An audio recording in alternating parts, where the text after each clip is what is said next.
Hello దశలో ఎట్లున్నా నేనైతే మస్తుగా ఉంటాను అనమాట. అందరు రాగి సంగటి అంటే అది ఎట్లుంటుందో ఏమో అని చెప్పేసి మమ్మీని అయితే చెయ్యి మమ్మీ అని నెల నుంచి అడుగుతుంటే మా మమ్మీకి ఎప్పుడు టైం దొరకనట్టు నా ఎగ్జామ్ ముందు రోజే చేసిందనమాట. సరే చేసింది కదా అని చెప్పేసి వీడియో తీశాను నేనైతే. అది కాలుతుందని చెప్పేసి మమ్మీ ప్లేట్ యూజ్ చేసి ఇక ముద్దలు చేసింది. ఎందుకంటే అది వేడి మీద ఉన్నప్పుడే ముద్దలు అవుతాయంటే తర్వాత ముద్దలు కావని చెప్పేసి ముద్దలు చేయడం అయితే అయిపోయింది. దాంతోపాటు చికెన్ కర్రీ, రాగి ముద్దలు, ఇంకా గారెలు అయితే చేసింది.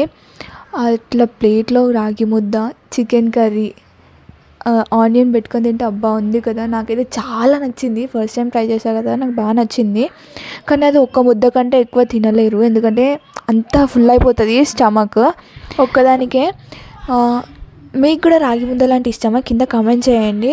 నాకైతే ఇప్పుడు రీసెంట్గా ఫేవరెట్ అయిపోయింది ఇది. I hope you guys like this video. Like చేయండి, షేర్ చేయండి, సబ్స్క్రైబ్ చేయండి, కొంచెం సపోర్ట్ చేయండి అబ్బా. మీ సపోర్ట్